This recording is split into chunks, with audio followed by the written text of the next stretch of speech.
I think that we're all learning a lot from life now, and and we can all learn a lot from each other.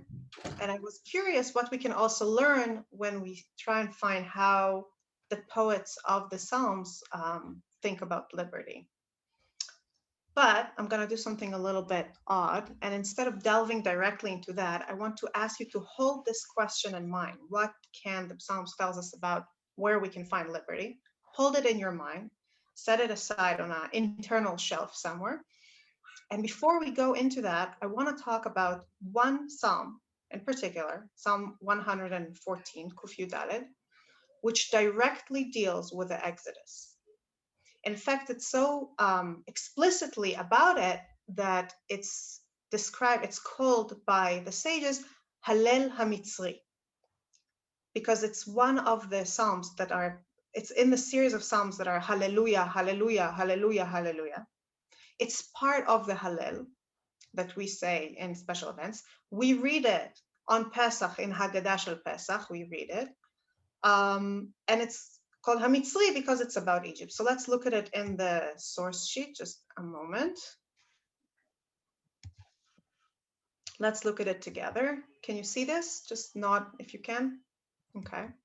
I believe that it was shared in the chat as well, if anybody wants to see it separately. I'm looking at box 1. I'm going to read it in English, even though the Hebrew is very famous, and we'll get back to it in a minute for certain expressions in the Hebrew. When Israel went forth from Egypt, the house of Jacob from a people of strange speech, Judah became his holy one, Israel his dominion. The sea saw them and fled. Jordan ran backwards. Mountains skipped like rams, hills like sheep. What alarmed you, O sea, that you fled? Jordan, that you ran backwards. Mountains, that you skipped like rams, hills like sheep. Tremble, O earth, at the presence of the Lord, at the presence of the God of Jacob, who turned the rock into a pool of water, or in Hebrew, it's kind of a lake of water, the flinty rock into a fountain.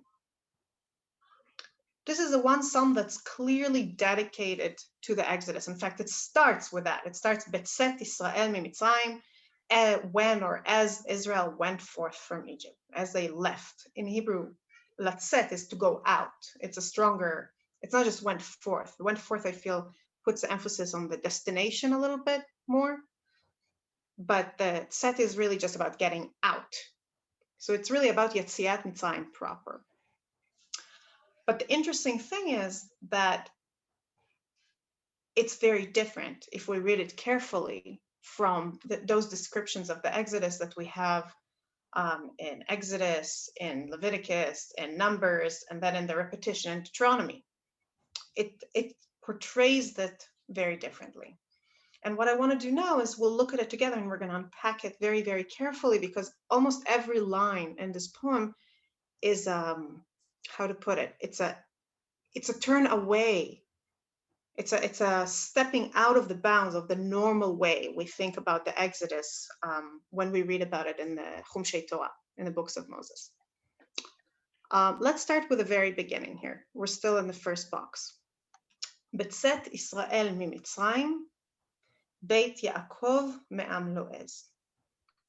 We're talking about how the Jews, how the nation of Israel left Egypt, and how the house of Jacob left a nation who uses strange speech. So first of all, there's an interesting question of why that's like, it's very common in poetry and in biblical poetry to have a repetition in the sentence, to have a tikbolet, I'm not even sure how you call it, parallelism, that one verse has a parallel. So why choose as the parallel am lo'ez, a people of strange speech? It's not a normal parallel. We have a lot of other ways to describe Egypt throughout the Torah, throughout the Bible. There's a lot of words that are used to describe Egypt. It could have been very easy to say something like Betzet Israel mimitzrayim, as Israel went forth from Egypt. Beit Yaakov mi egla yefefia, beautiful cow, which is one description that I think one of the prophets attributes to Egypt, or from the land of the Nile, or from the nether end of the earth, or from the or even place the of their land of bondage. slavery. Mhm. You know, Sorry? you could describe what was going on there, like slavery. Exactly, Right? from the house of our bondage, right? It's just such an obvious, there's so many obvious candidates. Why use this very idiosyncratic kind of descriptor that doesn't appear anywhere else, that it's a people of strange speech? That's question number one. Question number two, we're talking about how the Israelites left Egypt. Who's missing from this picture? Who went? Moshe. I'm sorry? Moshe. True. And who else? God. God himself is missing from this picture, right? Moshe, all the people who were involved in it are missing, but even perhaps more strikingly, God is missing. And it's striking, especially when we compare it to the Haggadah, because the Haggadah also downplays the role of particular individuals in the story. Moshe is famously not present in the story of the Exodus as it's told like that, but God is. The whole story is about how God remembers his promise, and God, ani velo saraf, ani velo shaliach, me and not a messenger, me and not an angel. It's all about God, God, God, God, God. And then we look at the Psalms, and as we know, the poetry of the Psalms is filled to the brim with descriptions of passion towards God and love to God, and we will come back to that later. So it's not as if God is somehow just an unacknowledged force in the book of Psalms. And yet, instead of hearing when God took the Jews out of Egypt, we say, Betzet Israel mi Mitzrayim, as if it just kind of happened that they left. One day they just said, oh, let's get out of Egypt, why not? And just left. In fact, even the role of Egypt is not clear here. As Rebecca pointed out, an obvious descriptor would have been to say the house of their bondage or their slavery. Here it almost sounds as if they happen to be in this land called Egypt, surrounded by these people who happen to have a different language, and one day they left. Just like that. There's no acknowledgement of the drama of Paro's refusal and Moshe's insistence and God's intervention. This whole drama of human plots and godly plots is completely absent. Yes, Rebecca. And why they want to leave. Not just that they want to come to their own place, but that they lack freedom, what they're leaving behind, which I think is so crucial. Yeah. But it's not until they have slavery that they think of leaving, or that they think of getting out of that situation. That's when right? Yeah, I agree. It's all kind of pushed to the background. Yes, Donna. I wonder if there's a parallel between Israel and Egypt, because that's the first part, and then Jacob and a foreign language, because that's the second part. So the Psalm switched Israel to Jacob and Egypt to foreign language. And we know that Jacob was a foreigner in a foreign land. So I wonder if there's some parallel there. That's a really beautiful thought. I didn't think about that, but you're right, that when we, it's not just that, it's also that the name Jacob, right, was always associated with being second, right? He was named Yaakov because he follows Esav, and he's holding onto Esav's heel, Akev, right?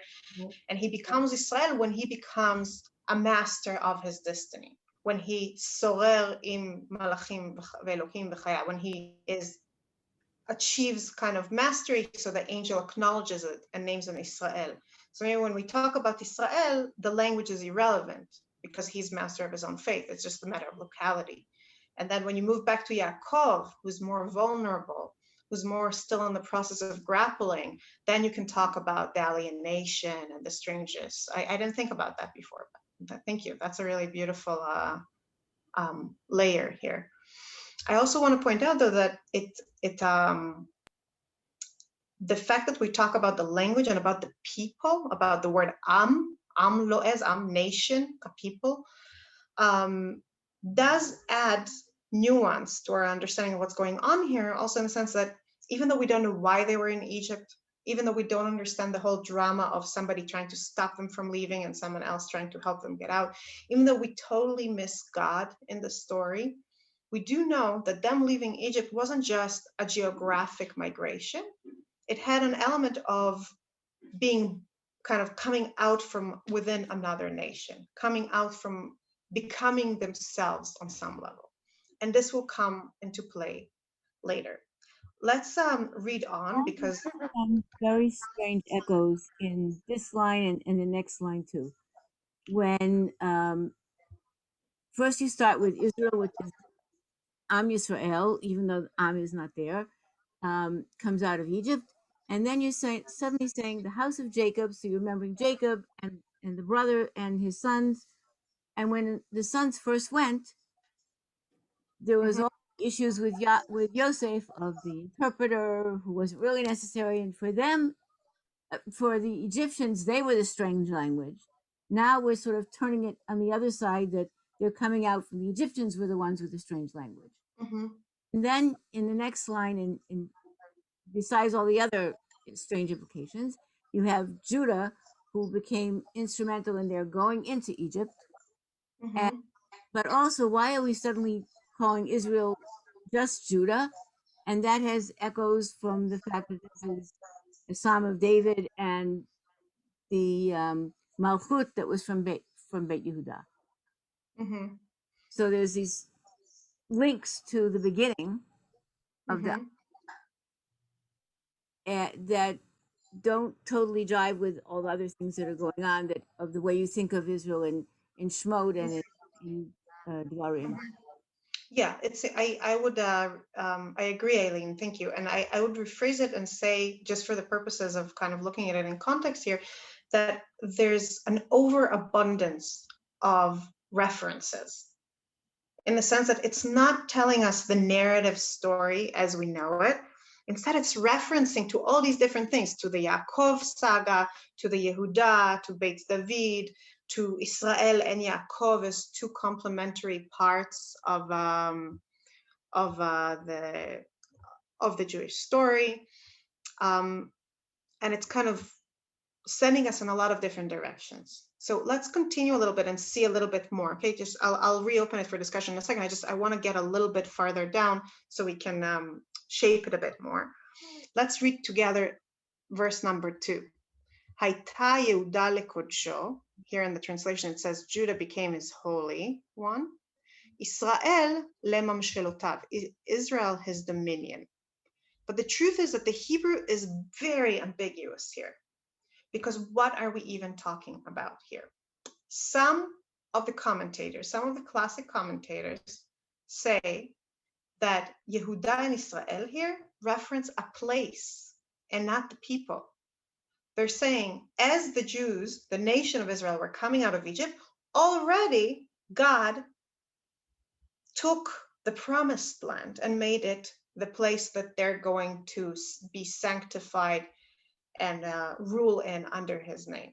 And the reason we're talking about Yehuda and Israel is because of the fact that throughout the story of the rise of kings, we see constantly this division between Yehuda as a center of dominion and Israel, which is the other tribes and the northern kingdom as a center of dominion. Already in David's days, we see it, even though, as we know, the split in the kingdom happened 2 generations later. But David himself had to live in a split kingdom when Shaul's son controlled the northern kingdom and he controlled the tribe of Yehuda. So it's already part of kind of the geographic lexicon, the political and geographic lexicon for the poets of the Psalms. And according to this interpretation, the point of verse 2 is to tell us that when the Jews were on their way from Egypt, the promised land was already promised and waiting for them and ready to be the arena for them living up to their mission, which is, and I'm moving here to box 2, to something from Exodus 19. When Moses went up to God, the Lord called to him from the mountain, saying, "Thus shall you say to the house of Jacob and declare to the children of Israel," again, Yaakov and Israel, "You have seen what I did to the Egyptians, how I bore you on eagle's wings and brought you to me. Now then, if you will obey me faithfully and keep my covenant, you shall be my treasured possession among all people. Indeed, all the earth is mine, but you shall be my kingdom of priests and a holy nation. These are the words that you shall speak to the children of Israel." So In other words, what we're hearing about in Psalm 114, according to this interpretation, is that this is the beginning of the process. The moment when they come out of Egypt is the beginning of the process of them making it to the land where they will rule and be ruled by God and be Mamlechet Kohanim v'Goy Kadosh, be a holy nation, Kodesh. In a second, I see it, but just a second. Yeah, no. What? I said, don't worry, no rush. I just want to say that there's two other strands in the interpretation. Some interpreters, and you can see I brought some of it here, but we don't have time to really, I always try and bring more sources and I know we're going to be able to read together so that you can look later if you wish. But a different strand in the interpretation says that no, we're not talking about a land, we're talking about a people here. And the point is that as Israel was taken out of Egypt, they were sometimes described as Yehuda and sometimes as Israel, were already sanctified by God as those over whom he has special dominion and who will be holy. It's the people and not the land. And another strand of interpretation says that what we're talking about is not God choosing them or the land, it's them choosing God. And we're mentioning Yehuda here because Nachshon ben Aminadav, the first man to jump into the Red Sea while it was still unparted, before Moshe parted it, and thus kind of leading them in a moment of showing faith to God, was from the tribe of Yehuda. And what we're really seeing here is that when Israel left Egypt, they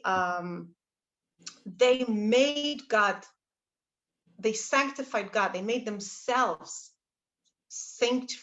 sanctification is about setting something aside. So they, by showing faith in God in that moment, set themselves aside as his people and his dominion. So we have three options here. Rebecca, you wanted to ask something? I actually was going to go the way in terms of Yehuda being kahuna, or right, and then in both the Perikut Tet as well as this, you have the differentiation between Israel and Beit Yaakov, which there is a tradition that Israel are the men, Beit Yaakov the women. I mean, right? So you could see the parallel in Tehillim as well as Perikut Tet of doing both things, like men and women and Yehuda and all of Israel. Yeah, that it's kind of a totality, that it's covering by covering Yehuda and Israel, we're covering a certain totality. That's a very good point. Thank you. And you're right. There's a tradition, especially in Ma'amad Har Sinai, that Beit Yaakov and Am Yisrael is a way to emphasize the fact that both genders are included in the covenant. Anybody else? Comments? Question? So I just want to. I'm struck by how physical the description is, with the mountains and the waters and so much in nature. Yeah, and let's get into that. Yeah. In Rashi, there's a sudden line in his drush about Judah helping them with stones, and there doesn't seem to be any reference to where that comes from or who the them is. Sorry, who's Rashi? Yeah. We talked about it was people and Judah became the holy nation, but then it suddenly says before Nachshon, the princes of Judah pelt them with stones. And I don't recognize what that reference is. Oh, you're talking about the Rashi.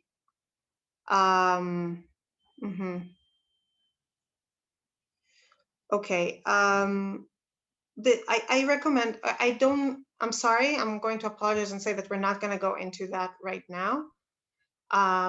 We can discuss it after class if you want, but it's just I don't want to go into that now because it's part of a long discussion that Rashi has on the Perek, and because we don't have time for this, then we'll just leave it for now. Okay, sorry. I just want to say before we go into the animal descriptions, animals and mountains and water and all that, let's stay here in the political part for a second. I want to point out, and here I'm following in a shir I heard by Rav Yonatan Grossman from Har Etzion, that the fact that there's this ambiguity in the interpretation about are we talking about Yehuda and Israel as the land or as the people stems from the first line. Because in the first line, we talked about Egypt, the place they left, and we talked about the nation they left. So we already have both the idea of land and the idea of national identity in mind when we go into the second verse, and it leaves us with this ambiguity of which should we focus on? Are we supposed to focus on one or on the other or on both? Who is sanctified? Who sanctifies whose? And of course, the thing that stands out and it kind of source of bewilderment we carry with us from the first verse to the second, God isn't mentioned. In the second verse, it's clear that God is there by implication on some level, because when we talk about him and his, it's too pointed not to understand that God is there on some level. And yet it stands out that we're not saying Hayta Yehuda lekodsho shel Hashem, shel HaKadosh Baruch Hu, or Hashem made Yehuda lekodsho, or Yehuda made. It's like the ambiguity is so complete that you can almost ignore God's presence here. And then the sense of ambiguity and confusion kind of hanging over our heads and makes it with us into the next section, into verses 3 and 4, where what we see is a description of natural phenomena. What do we see here? We see Hayam ra'a vayanos ha'yarden yisov le'achor, or in English, the sea saw them and fled, Jordan ran backwards. So let's pause here for a second. Let's compare it to how it's described in Exodus, okay? I'm going down to box 3 in page 2. This is how the Exodus describes the parting of the sea. I'm not going to read the whole thing. I'll just read some selected verses. As Pharaoh drew near, the Israelites caught sight of the Egyptians advancing upon them. Greatly frightened, the Israelites cried out to the Lord, and they said to Moses, "Was it for want of graves in Egypt that you brought us to die in the wilderness? What have you done to us, taking us out of Egypt?" And it goes on, and we see this distress. We see that the parting of the sea is stems from or follows on the heels of or is there to resolve the distress of the people. And then first the people call. Then Moshe speaks up in verse 13. Moses said to the people, "Have no fear, stand by and witness the deliverance which the Lord will work for you today. For the Egyptians whom you see today, you will never see again. The Lord will battle for you. Hold your peace." God disagrees. God says, "No, you should act." Then the Lord said to Moses, "Why do you cry out to me? Tell the Israelites to go forward, and you lift up your rod and hold out your arm over the sea and split it so that the Israelites may march into the sea of dry ground." And this is what happens. Moshe opens the sea. Moshe puts down the rod. God opens the sea. The people pass, and then God closes the sea over the Egyptians. And the people see in the last verse here in this section, verse 31, "And when Israel saw the wondrous power which the Lord had wielded against the Egyptians, the people feared the Lord. They had faith in the Lord and his servant Moses." In other words, a very, very tense drama where there's a lot of dialogue, a lot of people expressing themselves. The people are expressing themselves. Moshe is expressing himself. God is expressing himself. A lot of action. The people are demanding. Moshe is soothing. Moshe is praying. God says, "Do this." God says, "Do that." They have to do. And a very clear sense of who is doing the miracle, namely God, why he's doing the miracle, namely to save the Jews from the Egyptians, but also to make a point, kind of show them something, teach them something. And a very clear sense of what is learned from it, which is this sense of awe that the Jews are feeling, that seems to kind of bring to a closure what was opened in the Exodus itself, where they were still caught up in events, but this is the moment where they're able to stop and, as we know, sing to God in gratitude, because this is the moment where they see the Egyptians dead and they see that this is it, that the Egyptian chapter in their history is closed. How does all of that become this? Hayam ra'a vayanos. 3 words. The ocean saw them and fled. Where is God? Where is the reason God did the miracle? Where are the Jews even? If all we know about the Exodus is what we see in this psalm, then we can't have any sense of why it even happened. If all we see is the version presented in Zalma Kuf Yud Daled of the Exodus, it sounds as if the ocean, filled with awe at the fact that the Jews are coming out of Egypt, is running away from them. But this is not what happened. And it continues, Hayarden hisov le'achor, Jordan ran backwards. You have the source in the sheet, you can look at it later. This is not what happened. The Jordan River didn't just, I'm sorry? The Jordan River didn't just happen to see that Set Israel Mitzrayim and decide to run backwards. First, there were 40 years in the desert. Then there were, then there was a whole process of God explaining, Moshe dying, God explaining to Joshua what he needs to do, the priests walking ahead with the Aron HaKodesh, with Aron HaBrit, carrying Aron HaBrit with them, the water touching their feet and then stopping, the river emptying out, the Jews crossing. This was like a national event that was a mark of a covenant between God and the people, that was orchestrated by a human leader, but none of that makes it into the psalm. And it goes on in the next verse. I'm sorry. May I make a comment? Yes, please. I see this sort of as a haiku. Mm-hmm. If you start with the end of line 2, Mm-hmm. his dominion, I mean, it sets it up that God is present. Mm-hmm. So that even though God is not mentioned in verse 3, his presence is felt. Mm-hmm. And it is sort of a précis of everything that happened in Exodus. Mm-hmm. Yes, I agree. I don't, I'm sorry if I overstated it. I agree that it's not like Megillat Esther, where God really isn't mentioned. And kind of we have to work a little bit to figure out that there's a miraculous intervention happening. It's clear that God is present. It's not just that God is present. It's just that you said that, there's so little explanation about what happened. And I think that it's just sort of a summation. It's a haiku of what actually took many verses in Exodus to explain. Mm-hmm. Yeah, I agree. I would still argue, though, that, for example, the fact that it gives agency to the ocean and the Jordan River kind of stands out here.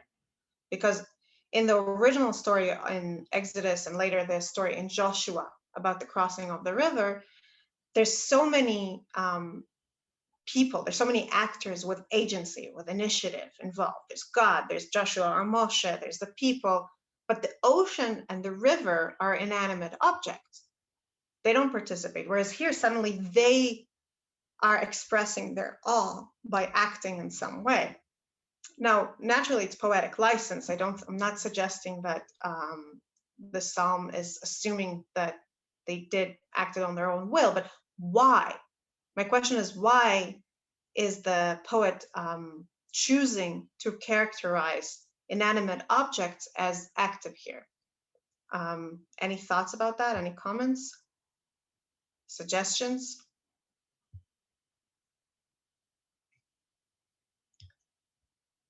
Let's take this question with us for a second and look at other inanimate objects that start acting and taking initiative. Mountains skipped like rams, hills like sheep. So first of all, there's a question of when did the mountains skip like rams. So most commentators say that it was during Ma'amad Har Sinai. And they're quoting this description. I'm going down here to box number 5. The description of how Mount Sinai looked on the moment right before God spoke to the people. I'm going to look at verse 18. I'm in box 5, and I'm looking at verse 18. Now Mount Sinai was all in smoke, for the Lord had come down upon it in fire. The smoke rose like the smoke of a kiln, and the whole mountain trembled violently. So we already see that the mountain acts in some way, but what we see in the psalm is that it's not just trembling, it's dancing. The word rakedu here adds joy, adds a sense of pleasure. Tremble is a description of awe. It fits better actually with the descriptions in verse 3 of the psalm when we talk about how the ocean fled. And awe, the in awe is implied.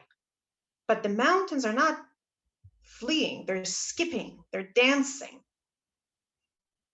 And there's also this kind of sense of the mixture of everything together. Like the mountains are likened to a type of animal.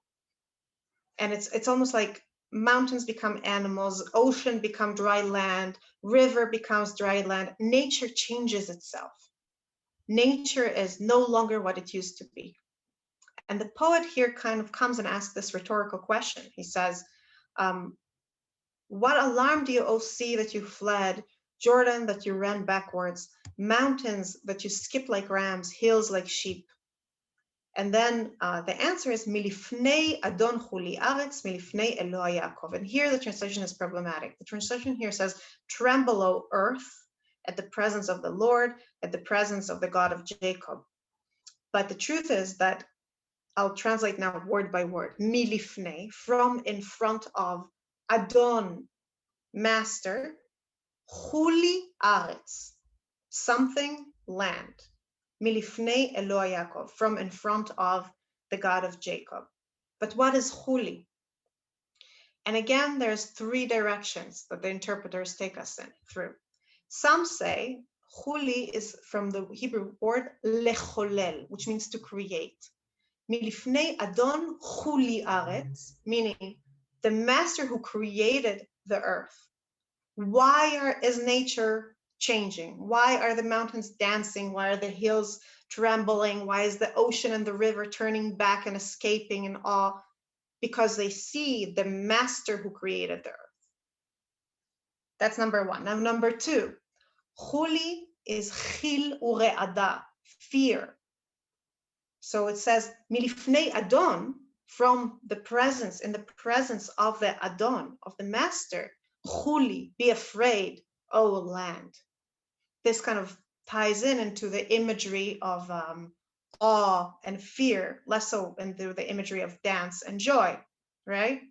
Because if we focus on the imagery of the ocean being scared and running away, then we understand that the answer here is, yes, the land should be scared because it's in the presence of God, of its master.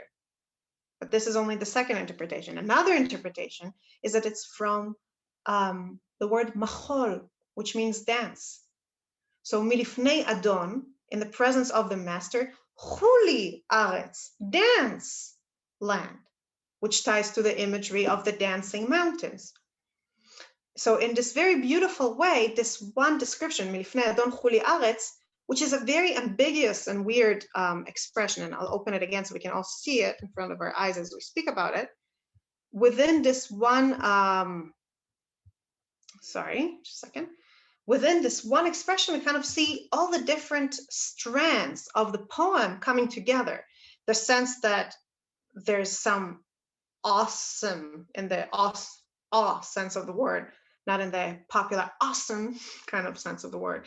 Awesome presence of the God who created the earth hidden here. And as Susan said before, it's kind of underlying what's following. And there's the sense of fear that the land and the ocean are showing. And there's a sense of joyous dance. And it all kind of ends on the last verse, who turned the rock into a pool of water and the flinty rock into a mountain. It reminds us that God, that master, that hidden presence that makes sense of the entire story of the Exodus from Egypt, that somehow is not mentioned directly here as his story. And yet we know it is from everything we know, everything we learned, everything we read up until this point. It reminds us that God has the ability to change the order of nature. Now, the reference to when he turned rock into water again reminds us of various miracles that happened during the travels in the desert. But even beyond that, even beyond the specific kind of things we can map it to and say, oh, this fits here, this fits there, it points out, or it kind of focuses our attention on the fact that what this psalm showed us is that B'tzet Yisrael miMitzrayim, as the Jews left Egypt, nature itself changed. The ocean changed, the river changed, the mountains changed, the rocks changed. Somehow, an event that is not a revolution in the physical way the world is run, namely the migration of one nation out of a particular land and a particular people elsewhere, causes the order of nature to re-evolve. And the fact that the agents of this change, that the fact that, as we said before, as that the haiku, as Susan called it, I like this description, casts nature itself in the role of initiating this change, emphasizes it. We know that it's not really that the ocean decided to turn black. We know that it wasn't really that the mountains decided to dance and hip around like a bunch of sheep. We know that. But it's so powerful and so overwhelming, this change in reality, that it's almost as if nature itself stopped being what it was and became something different. And in a moment, Nami, I just want to say that the question we're left with, again, is why? Why lay the emphasis on how the Exodus changes the order of nature, and not on the covenant, not on the fact that God did all those miracles to save the Jews and shows his love and choice and covenantal intentions towards the Jews? Why is the psalm shifting the emphasis from all those things, the historical and political elements of the bondage in Egypt, the miracles, God's presence, the people's role, the leader's role? Why is all of that pushed aside? And the emphasis becomes the way nature itself responds to it. But before yes, Naomi, you wanted to say something? Naomi Lopkin? I was just wondering, starting with your first question when we started the class, about what's the nature of freedom. Maybe now that Bnei Israel is leaving Mitzrayim and is going to be free, the world is looking free. We're looking at the world in a different way. The mountains can dance and, you know, everything. I mean, I think we all feel that way too. When we're outside, we're looking at everything and, oh my God, it's so beautiful. And now we can enjoy it. And it's like the world, it's not just Bnei Israel, it's the entire world is in freedom. That was what hit me when you said those words. You know, if you take the definition of Mitzrayim as narrow spaces, and then you do the exploration of the mountains and the seas and everything, it's quite remarkable. Mm-hmm. Yeah, and I think I like that, and I like this direction. I also think that it really captures something that we can relate to also, that when something historic happens, obviously we know that the sun, we still go around the sun, and the moon still goes around us, and like all those things that we know are still true, and molecules behave a certain way, and etc. But it feels like the world is made anew. There are moments in history, there are moments in time when, people say the end of World War II or the fall of the wall in Berlin, which I wasn't born at, but there are moments in time that you really feel like the world will never be the same, right? It's done. It's like the order of things is different, and maybe I think this psalm does a really beautiful job of capturing that. I agree. Anybody else? Yes, Naomi Turner. The nature description is very powerful. But one of the things that I keep thinking about is after Bnei Israel crosses, the sea goes back and things return. So is this like a moment in time and you appreciate it afterwards and then things go back to regular, or you lose that perspective of how awesome and how wonderful and how liberating it was when you go back to your everyday things. And then it reminds me of all of the complaining of Bnei Israel after Yetziat Mitzrayim. Yeah, And perhaps. things sort of kind of flow back. It's interesting because it's almost as if, first of all, I agree. It's important to remember, and like I think this every year when we read Shirat Hayam, that there's this moment of acknowledgement that's followed directly by complaining. But does that mean that the acknowledgement wasn't worth it? I don't think so. I think that it's still alive there in people's minds, and that in their moments of rising to the best within them, they can still commune with it. They can still touch upon it. And I think it's maybe we're thinking of this poem wrong. Maybe the poem doesn't record a moment of freedom in history. Maybe the poem invokes it. Maybe by reading it or singing it in the Haggadah, in the Hallel, we're creating this sense of everything is possible. The world is open. The world can change by kind of bringing it to life in the ritual. And I feel this way when we sing it. There's something so joyous about the song that it's almost as if we're reminding ourselves that the world can be this place that changes for the better, that certain things leave an impact, in a sense. It's almost like the memory of an event allows you to relive the event. Yeah. The event itself happens so quickly, but being able to recollect and to think about it again perpetuates it. Yeah, and there's this long tradition when we think about Yetziat Mitzrayim, that Yetziat Mitzrayim is a foundation of all liberty, not because everything was liberated after it, but rather because it introduced the possibility of total liberation.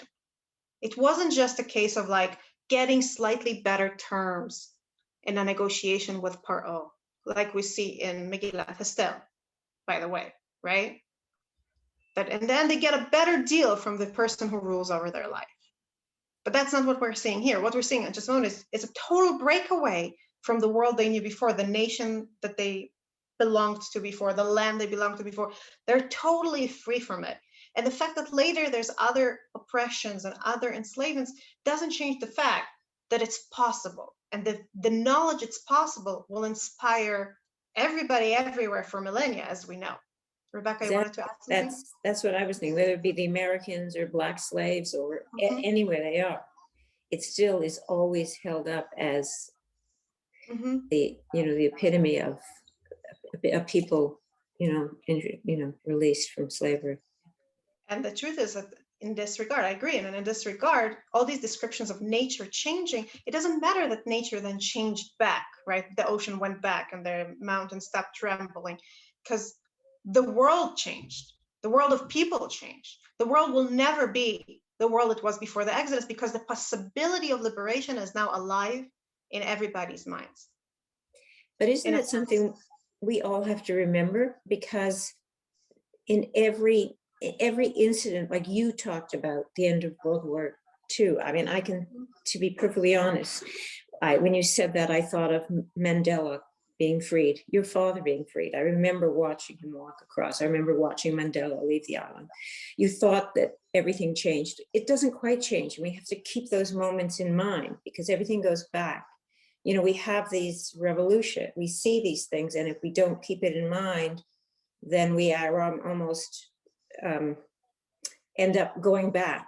If you have to keep those moments in mind in order to hold on to the freedoms, or that whatever has been secured in those moments, because it can be forgotten and things can go back. I agree. And I think what you're saying is really shedding a lot of light on why this section of the book of Psalms, the section called Hallelujah, we're like Hallelujah, Hallelujah, Hallelujah, chapter after chapter that are a song of glorification, are so important. It's easy to kind of ignore them, partly because we're so familiar with them, like we say them in prayer, so it's easy to kind of be mezalzel, be dismissive of something that's more familiar. You like don't listen to the words anymore. I know it happens to me all the time. You would think that something familiar is more present, but actually you stop listening to it. You just mumble the words and you forget to listen to what they have to tell you. Also, it's perhaps less poignant than some of the Psalms that are more about the person's relationship with God, or less like, moving. I'm thinking Psalm 23, Psalm 28, 7. But without acknowledgement of those moments in history, it's like you said, we lose the ability to resurrect them. And I think that there's more than that. I think that by remembering the Exodus in this way, by creating this capsule of memories, this poem that remembers the Exodus, but doesn't focus on the particulars of the political situation and the intervention and the covenant and how God did it for us in this circumstance or in that circumstance, but kind of stripping all of that away and focusing on the joy that comes from this moment in history and God's presence, Adon Chuli Aretz. Sorry. What we're left with is a celebration of the intimacy between us and God. And it's an intimacy that transcends the particulars of the situation. It's an intimacy that transcends the circumstances on the eve of the parting of the sea, or what Joshua had to tell to the particular people who had to be the first one to step into the water, or where exactly everybody stayed in relation to Mount Sinai before it started trembling and God spoke. It transcends all of that. It's the joy of the intimacy itself. And it's when we focus on that, when we see that this is a celebration of the joy of intimacy, of the relationship itself, regardless of its particular manifestation, I think we're reaching closer and we're kind of glimpsing a little bit what the book of Psalms has to teach us about liberty. Because the book of Psalms doesn't merely teach us about ways to view the Exodus, about ways to incorporate it into our life. The book of Psalms, and this is where we started 6 meetings ago when we started our first class about Psalms, that's what we focused on, is also a book that shifts attention from the national narrative to a personal relationship that everyone can have with God. And it's in this personal relationship, it's in this intimacy that not only the nation in its great moments, but also the individual can achieve with God by turning to him, that lies the promise of freedom and liberty. Not just the political liberty of the Exodus, but also personal liberty. And to show you this and to finish today's class, I want to go back to the very, very first psalm we analyzed together 6 months ago. I can't believe it's been 6 months, but it has been, when we started the journey into Psalms. And also, incidentally, the very, very first psalm altogether, Tehillim Aleph, the first poem in the book. Happy is the man who has not followed the counsel of the wicked, or taken the path of sinners, or joined the company of the insolent. Already we see that we're not talking just about righteousness, we're talking about happiness. This is a book about joy. Rather, the teaching of the Lord is his delight, joy, and he studies that teaching day and night. He is like a tree planted beside streams of water, which yields its fruit in season, whose foliage never fades, and whatever it produces thrives. Not so the wicked. Rather, they are like chaff that wind blows away. Therefore, the wicked will not survive judgment, nor the sinners in the assembly of the righteous. For the Lord cherishes the way of the righteous, but the way of the wicked is doomed. What we pointed out when we talked about the Psalm 6 months ago was that parts of it, namely the ending, where we say about how God cherishes the path of the righteous and not the path of the wicked, and also a little bit the beginning where we hear this admonishment that we shouldn't follow the wicked, sounds very familiar. It sounds familiar from Deuteronomy. It sounds familiar from Exodus. It sounds familiar from all the books we saw before that explain to us that the ethical way to live under God is to follow the righteous and not follow the wicked. But the entire middle of the psalm, verses 2 till, let's say, 4, even though you can argue that it goes till 5, and the beginning are unique. First of all, the turn to happiness as a worthy goal that is not the same. It comes out of being righteous, but it's not the same as righteousness. Suddenly, happiness is a worthy goal to pursue in and of itself.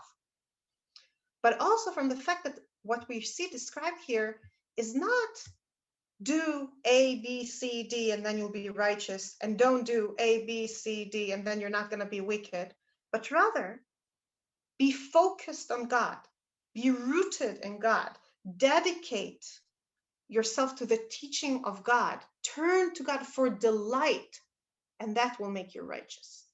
What makes you righteous in this psalm, and therefore happy, and I can't overemphasize the importance of that the first word is ashrei, osher, happiness, is not merely following a certain list of guiding principles, but dedicating yourself, devoting yourself to a certain intimacy with God. And it's this intimacy that means that you're not going to blow in the wind like the wicked. You're not going to be distracted by this philosophy or that gag or this popular opinion or that popular opinion or this regime or this charismatic dictator. What keeps you free from all these winds of change and winds of distraction and winds of wickedness is not an adherence to a code per se, but a sense of devotion. Now, I think that this complements the other psalm we read today because they each answer each other's question. If we start from Psalm 1, from Ashrei Ish, right? We can say, why does a sense of devotion to God protect us from becoming wicked? Why, after we already read books upon books of the Bible, where what the answers we got was that you have to follow law A, law B, law C, law 3. You have to honor your parents and keep Shabbat and take care of the ger and the almanah and the weak amongst you and free your slave on the 7th year and give charity and help your neighbor if his donkey collapsed on the side of the road and all those things. That was the answer to what's the right way of living your life, right? Why should devotion to God be important in all this? Then perhaps Psalm 114 answers. And it tells us that when there's intimacy, when there's a joyous intimacy between people and God, everything else changes. The world changes itself. Nature changes itself. Our tendency to be subjugated to things that distract us, to ideas that overcome us, to the rule of other people, our tendency to allow ourselves to be overrun and lose control and lose our initiative can be broken through devotion, just as the mountains and the sea and the river can break out of their mold through the intimacy between the people and God. So in this way, the national story answers something about the personal story. But you can also flip the relationship and say, if you start from Psalm 114 and you say something about Yetziat Mitzrayim, and we don't know exactly what, something about this made everything change about the world. What was it? What is it that made it possible for the world to change in this profound way? We're not getting answers in this psalm. We don't know if it was exactly God choosing the Jews or the Jews choosing God, like we said in verse 2, where it's not so clear who makes who sanctified. Are we even talking about land or the people? What's going on? What created this profound change in the physical world that the ocean and the river and the mountains respond to? Maybe the answer lies in Psalm 1 and in this devotion and this rootedness that happens when a people and a God are in intimacy together, because intimacy, the ability to kind of relate across differences and really be there with each other, even for a moment in time, even for a fleeting moment, which, as Rebecca pointed out, can then lead to backsliding the next moment. But this possibility for one moment means that we are rooted, that we are unswayed, and that everything else falls apart around us, because this becomes the string, the source of life that connects us to a deeper truth.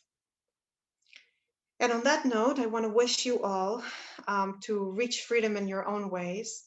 May we find the kind of freedom that we can only find by being authentic to ourselves and being connected to each other and to our heritage and our future. May we find the freedom that comes from knowing where we're rooted and feeling the joy of it. And may we be able to extend the gift of this rootedness and this joy to each other.